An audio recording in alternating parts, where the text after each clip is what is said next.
Have you ever wondered about the ancient beings known as the Nephilim? Were they terrifying giants, divine hybrids, or something even more mysterious? The Nephilim, enigmatic figures found in ancient writings, are particularly referenced in the Bible's Book of Genesis and the ancient Jewish apocalyptic work, the Book of Enoch.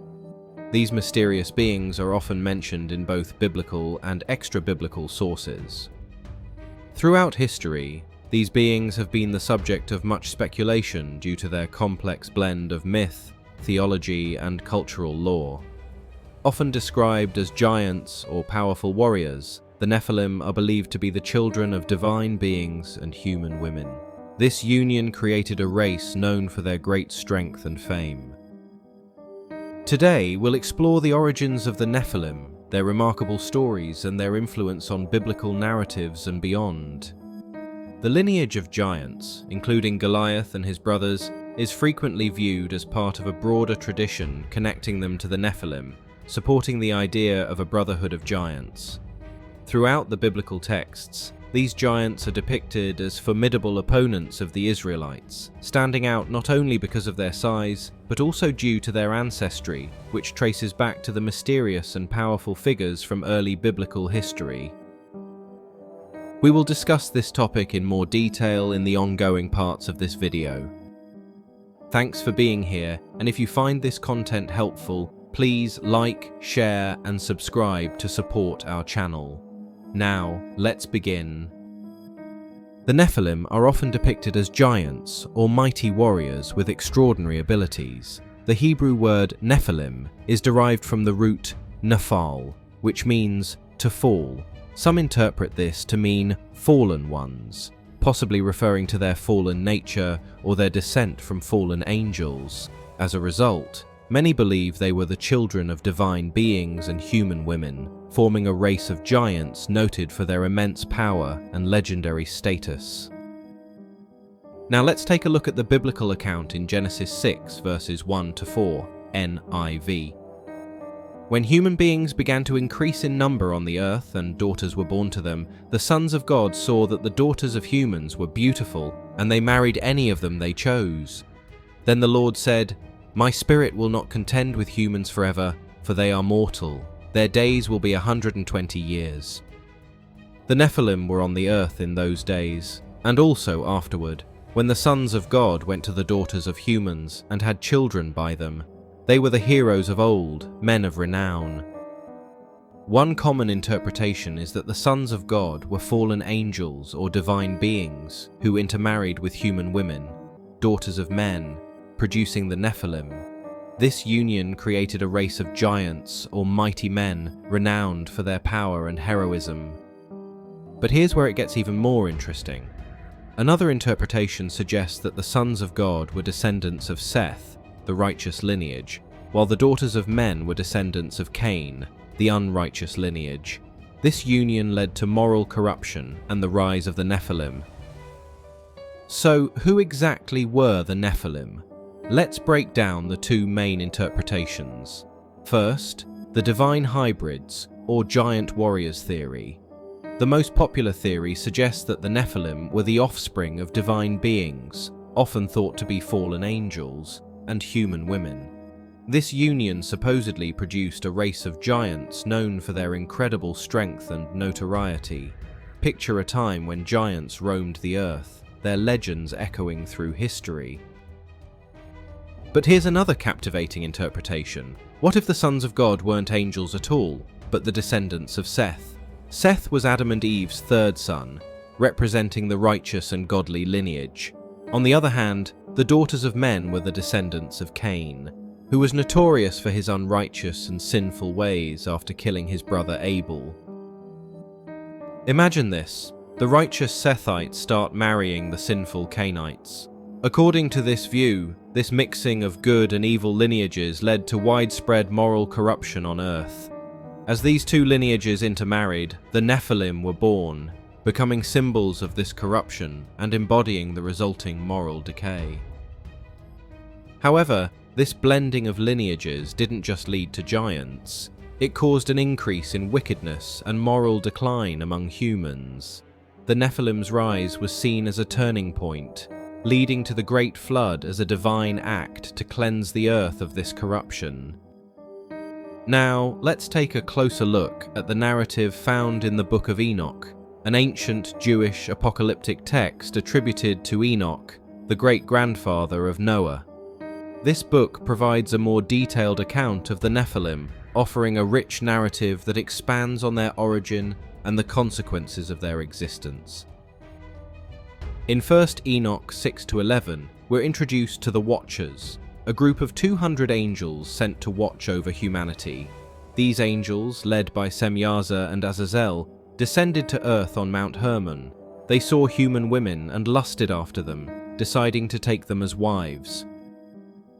1 Enoch 6, verses 3-5 says, "And Semyaza, who was their leader, said unto them, I fear you will not indeed agree to do this deed, and I alone shall have to pay the penalty of a great sin. And they all answered him and said, Let us all swear an oath, and all bind ourselves by mutual imprecations, not to abandon this plan, but to do this thing. Then they all swore together, and bound themselves by mutual imprecations upon it." The union between the Watchers and human women resulted in the birth of the Nephilim, described as giants of immense size and strength, who caused great havoc on earth. The giants consumed all the resources, leading to the destruction of much of humanity, and even turning against each other in their insatiable hunger. 1 Enoch 7, verses 2-6 describes, "And they became pregnant, and they bare great giants, whose height was 3,000 ells, who consumed all the acquisitions of men. And when men could no longer sustain them, the giants turned against them and devoured mankind. And they began to sin against birds and beasts and reptiles and fish, and to devour one another's flesh and drink the blood. God observed the chaos and sent archangels to deal with the situation. Michael, Gabriel, Raphael, and Uriel were dispatched to punish the Watchers and their offspring. 1 Enoch 10, verses 4-5 recounts, "And again the Lord said to Raphael, Bind Azazel hand and foot, and cast him into the darkness, and make an opening in the desert which is in Dudael, and cast him therein, and place upon him rough and jagged rocks, and cover him with darkness, and let him abide there forever, and cover his face that he may not see light." God decided to cleanse the earth with a great flood to eliminate the Nephilim and the corruption brought by the Watchers. Noah, the great-grandson of Enoch, was chosen to survive the flood and continue the human race. 1 Enoch 10, verses 1-2 states, "Then said the Most High, the Holy and Great One spoke and sent Uriel to the son of Lamech, and said to him, Go to Noah, and tell him in my name, hide thyself, and reveal to him the end that is approaching, that the whole earth will be destroyed, and a deluge is about to come upon the whole earth, and will destroy all that is on it." The concept of Nephilim brothers emerges from various biblical and extra-biblical traditions that present the Nephilim not just as individuals, but as part of larger kinship groups. These groups could be literal brothers, such as Goliath and his brothers, or symbolic brothers, connected by a common ancestry or role as warriors and giants. Whether through the Rephaim, the Anakim, or other descendants, the Nephilim's legacy as powerful and mysterious beings seem to have endured through multiple generations of giants in biblical history. Let's discuss this thoroughly. The Anakim, a race of giants mentioned throughout the Bible, are widely believed to be descendants of the Nephilim. These giants are first introduced in Numbers 13, verse 33, where they are described as formidable inhabitants of the land of Canaan. When the Israelites sent spies to scout the Promised Land, they encountered the Anakim and were overwhelmed by their enormous size and strength. The spies returned to report that they had seen the descendants of the Nephilim and felt utterly insignificant in comparison, describing themselves as grasshoppers next to the Anakim's immense stature. Numbers 13, verse 33, NIV states, "We saw the Nephilim there. The descendants of Anak come from the Nephilim." We seemed like grasshoppers in our own eyes, and we looked the same to them. This vivid description underscores the Anakim's colossal size and strength, suggesting that they were not isolated figures, but rather a clan or family of giants.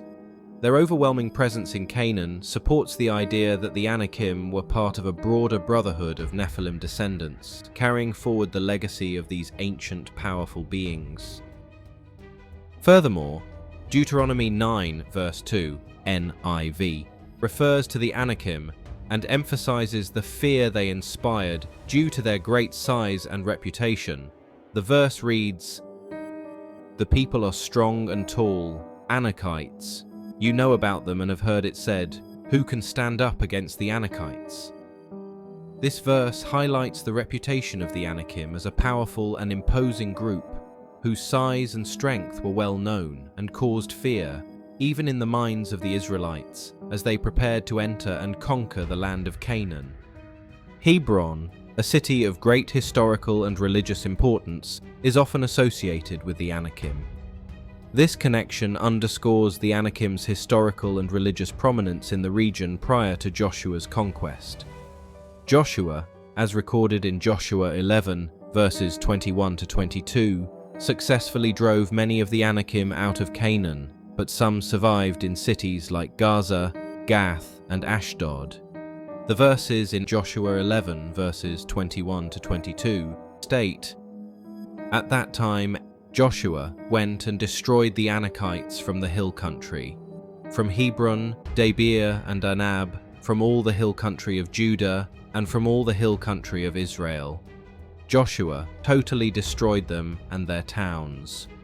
No Anakites were left in Israelite territory, only in Gaza, Gath, and Ashdod did any survive." Here, the passage vividly recounts Joshua's successful campaign against the Anakites in the hill country of Canaan. Joshua systematically destroyed the Anakites and their cities in key regions, including Hebron, Debir, and Anab, and extended his efforts across the hill country of Judah and Israel. The passage emphasizes the totality of the destruction as Joshua wiped out the Anakites from Israelite territory, fulfilling God's command to secure the land for the Israelites and remove the fearsome presence of the Anakites. However, the verse notes that some Anakites survived in the Philistine cities of Gaza, Gath, and Ashdod, where they continued to live. This survival suggests that while Joshua eliminated their presence in the heartland, the Anakim's lineage persisted in coastal areas. There, the Anakim's descendants continued to wield power and were noted as part of the local population. This narrative highlights the biblical portrayal of the Anakim as a formidable and enduring presence, initially posing a significant challenge to the Israelites, but ultimately subdued through Joshua's military campaigns. The survival of their lineage in specific Philistine cities further illustrates their enduring legacy as descendants of the Nephilim within the broader biblical narrative. This detail also foreshadows future conflicts with giants like Goliath, who was believed to be a descendant of these Anakites, showing their enduring presence in the biblical narrative. The story of the Nephilim has inspired various theological debates, literary works, and popular culture references. The mystery surrounding their origin and nature continues to fascinate scholars, theologians, and enthusiasts. Goliath, often considered one of the descendants of the Nephilim, according to some interpretations, is one of the most famous giants in biblical history. Goliath is best known for his role in the story of David and Goliath in the book of 1 Samuel. He stood over 9 feet tall and was a fearsome Philistine warrior. With his immense size and strength, Goliath struck fear into the hearts of the Israelite army. He challenged them to send a champion to face him in single combat. Armed with a massive spear and clad in heavy armor, Goliath seemed invincible, but the young shepherd David, armed with only a sling and a stone, defeated him. This victory showed the power of faith over brute strength, and is often seen as a symbol of divine intervention. Furthermore, this story adds to the belief that Goliath might be linked to the Nephilim, making him part of a legendary lineage of mighty beings who once roamed the earth. There are clear examples of Nephilim brothers that come from the story of Goliath. According to 1 Chronicles 20 verses 5 to 8, Goliath had brothers, and they too were giants. Here are the verses from 1 Chronicles 20 verses 5 to 8 NIV. In another battle with the Philistines, Elhanan son of Jair killed Lahmi, the brother of Goliath the Gittite, who had a spear with a shaft like a weaver's rod. In still another battle, which took place at Gath, there was a huge man with 6 fingers on each hand and 6 toes on each foot, 24 in all. He also was descended from Rapha. When he taunted Israel, Jonathan, son of Shimea, David's brother, killed him. These were descendants of Rapha in Gath, and they fell at the hands of David and his men. This passage recounts the ongoing battles between the Israelites and the Philistines, focusing on the giants from Gath who were related to Goliath. Lahmi, Goliath's brother, is specifically mentioned in 1 Chronicles 20 verse 5 as being slain by Elhanan, one of David's warriors. Alongside Lahmi, other giants like Ishbi-benob, Saph, and a giant with 6 fingers and toes are described in 2 Samuel 21, verses 15 to 22. These figures are noted as descendants of Rapha, or the Rephaim, a group often associated with the Nephilim due to their enormous size and strength. These giants were all defeated by David's warriors, and the biblical texts emphasize their kinship, indicating a possible brotherhood of giants. This clan of giants from Gath, including Goliath and his brothers, could be seen as descendants of the Nephilim, bound by more than just familial ties. They shared a common role as warriors, possibly even serving as rulers or champions for the Philistine people.